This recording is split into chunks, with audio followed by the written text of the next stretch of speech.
Welcome to this edition of the Million Dollar Mastermind podcast.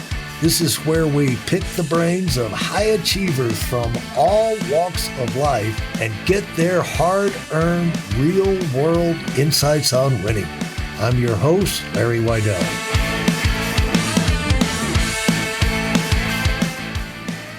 I would say probably around the age of 10, 11.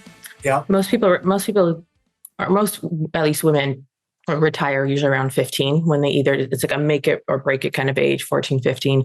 Am I going to continue doing this every day for multiple hours a day? Or am I really going to go hang with my friends and see what life has to offer? And so I would say around 10, 11 is when I really start to get that competitive itch and feel like I had to start performing in order to continue to move forward, continue to advance.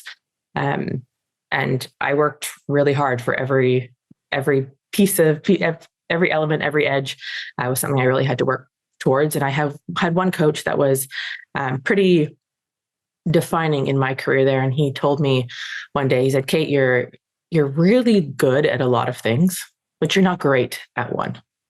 Yeah. And that has stuck with me forever. And I realized, I said to myself, like, I want to be great. I want to be known for something. Yeah. And so that was a pretty defining moment for me. When he said that and decided that was the path, and I wanted to be great at skating, and that's where I was going to go. How old were you? I must have been around 13 at that point. And it was getting competitive. At that point, it already had gotten competitive, I guess. Right, yeah. We're competing at a regional level at that point. And then when I moved to Montreal is really when I started competing more at a provincial, national level to the World Championships. And as you started focusing on being great, what was the part of your skating that became your greatest strength? And how long did it take you to get to where you said, I know winners and I know champions, and they never really feel they're that good. What causes them to keep improving every day. But at some point along the way, you do notice that you're a whole lot better than a whole lot of people. And where did you start getting that in your mind? And, a kind of confidence comes from accomplishment, type. It is such an ironic thing, how the more we get better, the more skilled or more competence we get at something, sometimes our confidence actually doesn't follow parallel to that. But I would say I started to get my confidence. I was a very, how do I describe this? Like emotional skater. You could always really feel my presence on the ice. And I think that was really what I started to tap into, is learning how to communicate with the audience through my eyes, through my hands, through my body language, and really create a performance around. So not just about the jumps or not just about the elements, but really about making the audience feel something. Now, are these things that you wind up? It's one thing we all know that, it's like the Boy Scout pledge, be, let it go, whatever. But when you're going through, you're living through it, you have to kind of talk through it and reasons. You have to get it in your head. And when you're living it and you're face to face and you're damaged by things out of your control. I mean, how did you come to that? It's a mature look at it. And so how did you come to that? With the coach, is that something you come off, you deal with it, you get in there and huddle up and, talk yourself through it to where, okay, we got that talked out and we're back on it again, harder than ever. How do you have to work through that, and who played a role in that? What made the difference? I think the part that comes up for me the most, we were in Germany at a competition and we overheard another country's judge talking to their team saying, "Hey, did you like what I did with the Danish team?" So we overheard them being like, and that for me was like this isn't just a concept we think is happening. This is something that really happens. And that was a very challenging moment because it solidified what you were thinking. It wasn't just like, oh, we think we're good and we're being placed lower. So that was a pretty challenging moment. And we brought that to our coach, and he essentially said something around the lines of like, and how can we influence that? How can we change that? And we were like, well, we can't. That's what they're doing. And like, they're doing it anyways. And he said, well, then you just have to be that much better. You have to work that much harder. And so if these are the cards you're dealt and this is what you're playing against, how do you get around that? You have to be so undeniably good that they can't. And so that was kind of about your coach. Let me ask you about your coach. Had your coach competed? How did your coach know to tell you that? Because I'm telling you, people right now, if you've got a life coach or you got a mentor and you go through a thing like that, okay, and you don't get that answer, you don't get that coaching, get rid of your coach, okay? Yeah. And it's like, there was an article in the paper about Bill Parcells, which I'm sure you don't know much about, but he was the head coach of the New York Giants football. Yeah, and he won 2 Super Bowls. But before he won the first one, the year before, they went and lost a playoff game in Chicago. And they're riding back on the plane. And I've got this story in my book. They're riding back on the plane, and across from him, on his staff, he had his high school football coach. And wow. And this is a guy who was always, it's like his sidekick, to kind of keep him balanced, and they're driving, they're flying back. And finally, Bill looks over at his coach. He said, they're really good. He said, they're really good. And, the coach told him, he said, yep. And you still got to find a way to beat them. Exactly. How do you be undeniably greater? And see, if you don't get that answer from whoever's coaching you, get rid of them. Totally. Because they don't know, because it's that when you're facing that kind of challenge, and we all are, to get over the hump, you got to have someone who's not going to make you softer and give you more excuses. We can think of all the excuses ourselves about how it wasn't right and this, that, and the other. But, and Parcells figured it out and he won 2 Super Bowls. And so the thing is that he had it in him and you guys had it in you. So what happened after that? I mean, you had that. They said, you just got to be that much better. Yeah, we went back to work. We made our programs harder. We trained harder, and we were more committed than ever, to be very honest. It lit a fire in me, and I'm someone who, if you give me a goal and you tell me, I will do everything in my power. Sometimes that can also be a weakness, but to go and achieve that. And I was like, you know what? You're right. We really need to make sure that we're putting everything that we can into this. And instead of playing the victim and saying, oh, why does this happen to us? Why do we escape for this country? Maybe we should change. It was like, no, okay, fine. Let's go prove to them that we are better and we can do this every single time. Yeah. And so what happened in your company? How did the competitions go? And how did that, how did that play out? Yep. So we reached junior world championships and world championships that year. We ended up placing not relatively high, but still being the first team in the history of the country of Denmark to ever make it to world championships.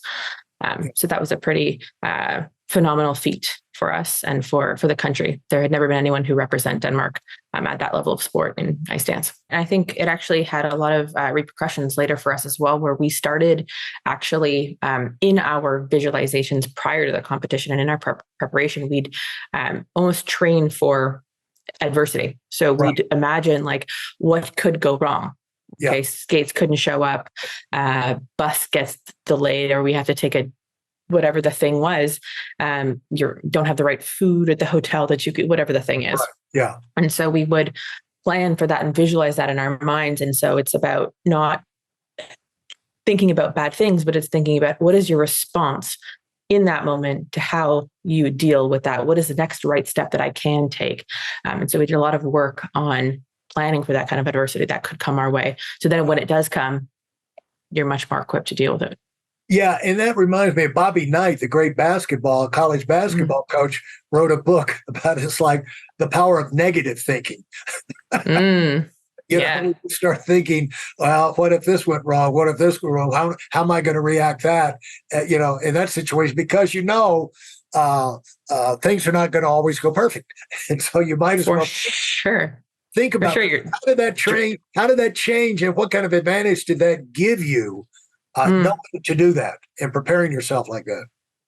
I would say, like, to your point about like being anxious or getting worried, it created actually quite a sense of calm, because then you know that you're equipped to deal with whatever comes your way, and you've prepared for that, and you have already the answer of how you're going to do that. So I remember actually feeling quite calm going into competition after that. Yeah, Much more calm.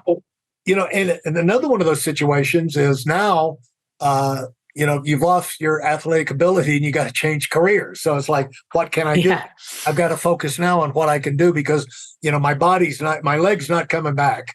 No. It's my skating leg and hip and everything is not my teeth. No.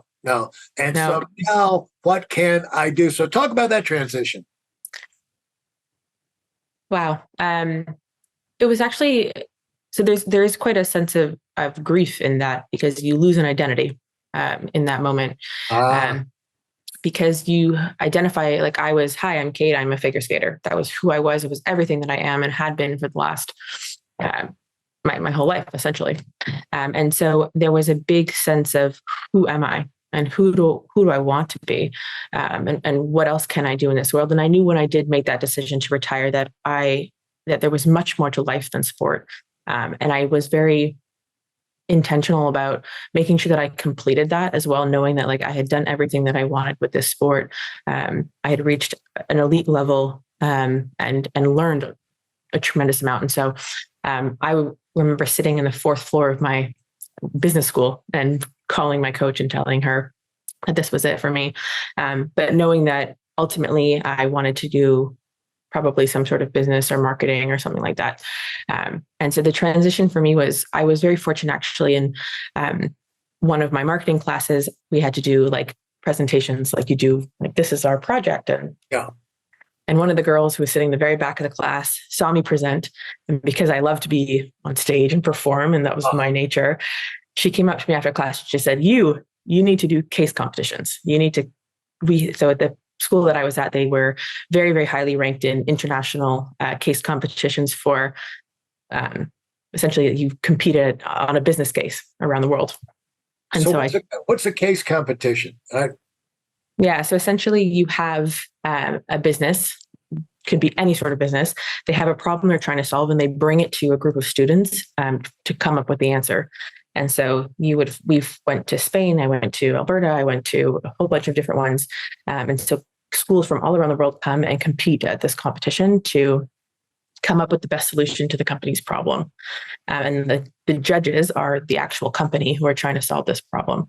And so I got into that program and was fortunate enough to do very, very well there. And again, traveled the world and did competitions there, and was able to channel that like performance competitor side of me into something quite productive quite quickly. How long did you do that? I would have done that for 2.5 years. Wow. What amount of experience you got now. So you would show up in Spain or someplace and you would have no idea what you were the problem is. So how many other teams were there? The biggest one had 24. And so you have, and there's two different cases. So the first one is you have 3 hours to solve it. So essentially you go into a room with your small team, and every team gets the same case. And then the best answer or the best solution wins. And then you have all 24 make a presentation. How long are the presentations? Usually about 30 minutes. Wow. So you got to listen to 24 30-minute presentations. I'm thinking that's 12 hours. And so goes over 2 days. I remember what the first people said, Yeah, that's a good point. And then the other side of it is you have a 24-hour case, which means you can put a lot more research into it, takes a bit more time, is a more complete answer. And then ultimately they judge the winner. So I think when it comes to marketing, especially from a B2B perspective, you have to be looking at where your customers already are. And what I mean by that is that if you are looking at small, medium businesses, or you're looking at The business I work for now is actually a sperm testing and freezing business. So we talk a lot about like where men go for information. It's thinking about really where are they already and how do you be in those places? And so I think, especially in the B2B world, you really have to think through how do you deliver value? How do you really educate them on how to make them better business owners, how to make them better marketers, because those are the things that these customers need and are looking for. And so how do you be in those places?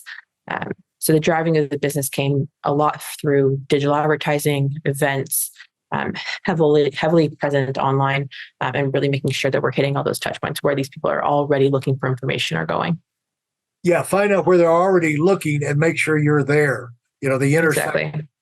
of where they're looking, where they're going. And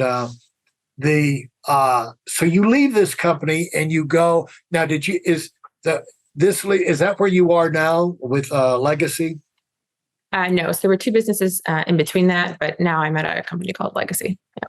And so talk about how you move through those businesses and why you're at Legacy now. So I went to a small organization. What we see is a person getting established because you don't know what you don't, you don't know. And then you work and you maximize the situation. You move on to the next one and you maximize that one. And that's either long-term or short-term. But then, you're creating options. Eventually you settle into things, but you work your way into it. And so what we're hearing is, championship athlete coming out of that, working her way through success and where success takes you. And success can take you to some big places. But, at 32, you've got so many successes in front of you. Your family, we already got the family started and, you got this great life. And it came from these principles and approaches about making things happen, responding to challenges, and those lessons you've learned. And now it's going to continue to fire your growth going forward. And so talk about how you move through those two companies to Legacy. Yep. So the first one was a consumer research business, much smaller. Again, we built a marketing team there and we really reworked on their brand, but ultimately didn't feel aligned with their product and really what I wanted to be doing. So I ended up moving to another very big company based in Montreal. Wait a minute. Let me stop you. Sure. Feel aligned with their product and what they were doing. Now, how long did it take to find that out? I was only at that business for about 10 months, so not very long. Yeah. And so there's certain things you need to be, this comes up all the time. You got to be flexible and you got to adapt to reality. And, you look at things from the outside. There is a way you can look at decision-making and say, if you're an intelligent person, you never make a bad decision. You make a good decision because none of us are going to make a bad decision for ourselves, but we make the best decision based off the information we have at the time. And so if you make a decision and you did about that company, like, man, this is exciting, I want to get into that. And then it starts to, once you're behind the door, it's like, well, not so much. You don't have to hate it. They don't have to be, bad. It's just like not a fit long term. And so it took you like 10 months to not only see that, but also to see your next step. Yep. I think you bring up a really good point about decision making. And I think a lot of people struggle to make a decision. But I think ultimately you just need to decide. And once you make a decision, you move on to something else. You'll either get into that and decide, this was where I want to go, or you need to make another decision to then go out.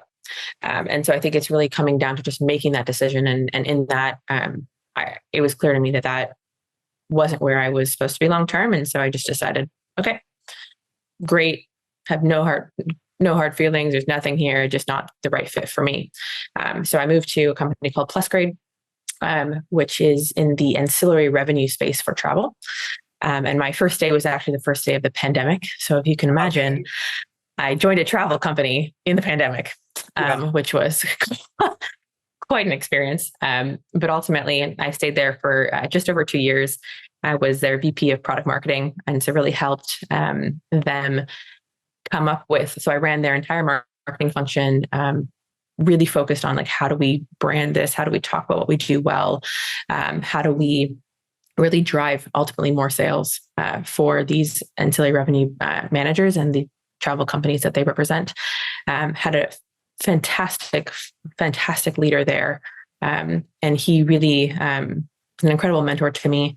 But what I realized in that time is I ended up having my first baby and realizing that I wanted to do something a bit more meaningful for me, and something that related a little bit more to where I was in my life at that time. And so a friend of mine who was working at Legacy reached out to me and essentially said, Kate, you're the best marketer I know, and we really need someone who is going to help us communicate this thing that nobody knows that they should be doing or need to be doing. And it was in the fertility business. And so for me, if I was able to help other people have that same sense of joy and just this opportunity had to have a baby, was something that really resonated quite closely to me. And so I made the jump from really heavily B2B sales, B2B marketing, to direct to consumer into fertility and sperm, which is totally different topic. And so how's that transition been for you? Has it been an eye opener? Has it been some kind of educational thing, or has it been what you thought it would be? Yeah. I think the biggest thing I realized in the transition from business to business marketing to D2C is that ultimately people are just people. Yeah. And people think that there's such a difference between marketing like software products versus marketing consumer products. And for me, it's the same, because you're ultimately talking to someone on the end of that conversation, on the end of that ad or whatever you're doing. And so that was probably the biggest, not revelation, but the biggest thing I learned. But I learned so much about fertility, which is crazy, and sperm and all the things that it does. So it's been a really great experience, and I've got to do some very, very creative marketing that I haven't got to do anywhere else. So very happy so far. Thanks for listening to the Million Dollar Mastermind. If you felt there were any valuable takeaways from this episode, please take a minute and leave us a 5-star review. Your feedback is important and really helps us get the word out to a wider audience. Remember, we have a valuable webinar that is absolutely free. Register for it right now at weidelonwinning.com. Thanks for listening.